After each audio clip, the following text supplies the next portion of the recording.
ध्यान देना प्यारे, यदि आप चाहते हो भगवान हमको याद करें तो क्या भगवान हम पर दया करें। यदि आप चाहते हो कि भगवान की दया हम पर हो तो आपको एक काम करना पड़ेगा।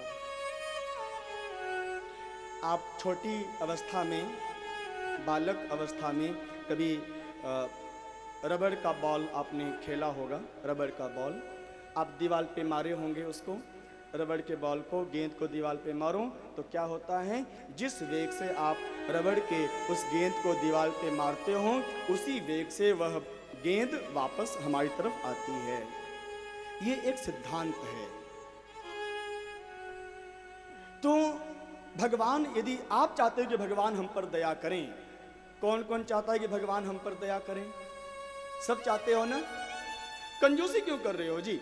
दिल खोल के, यहाँ शर्म नहीं करना है, बिल्कुल शर्म मत करो। मंदिर में, सत्संग में, गुरुद्वार में कभी शर्म नहीं करना चाहिए। सब चाहते हो ना? हाथ नीचे करो। यदि चाहते कि भगवान हम पर दया करें तो दया का उल्टा कर दो। या उल्टा करो जल्दी से, अरे जोर से बोलो ना जी।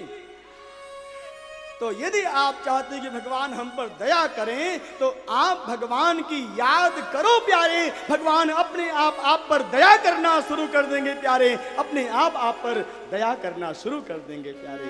उसी वेग से, जिस वेग से, जिस भाव से आप भगवान की याद करोगे, भगवान उसी वेग से, उसी भाव से हैं। जाकी रही भावना जैसी, प्रभु मूरत देखी तिन तैसी। भगवान की याद जैसे करोगे भगवान वैसी दया करते हैं, कृपा करते हैं। श्री सुदामा जी आगे बढ़े, सायंकाल हो गई और अब सुदामा जी आगे कैसे जाएं, तो रात्रि में शयन कर रहे हैं। भगवान द्वारकाधीश ने सोचा मेरा मित्र इतना कमजोर है, इतना दुर्बल है कि जिस गति से वो हमारे पास आ रहा है हमारे पास पहुंच नहीं पाएगा। इसलिए भगवान ने गरुण देव को आदेश दिया, जाओ गरुण, सुदामा जहां सो रहे हैं वहां से उनको उठाओ और हमारे नगर के बिल्कुल समीप ठीक वैसा ही दृश्य जैसा सोते समय सुदामा जी ने देखा था वैसे ही वहां पर उपस्थित कर देना।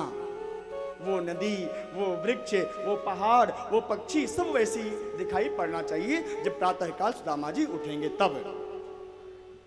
अब सुदामा जी जैसे प्रातःकाल हुआ, नींद खुली तो देख रहे, अरे ये वृक्ष तो वही है, ये पौधे, ये नदियाँ, ये सब तो वही है, ये कुआं भी वही है, लेकिन एक अंतर है। क्या?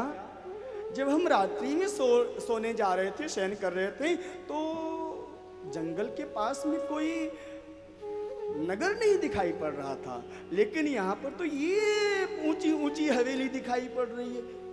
अच्छा, हो सकता हो बूढ़ी आंखें हो गई है ना, हो सकता हो सायंकाल की बेला में दिखाई नहीं पड़ा हो, धुंधली रातें थी, धुंधली शाम थी, इसलिए दिखाई नहीं पड़ा हो सकता है। स्नान ध्यान संध्या वंदन करने के पश्चात सुदामा जी आगे बढ़े।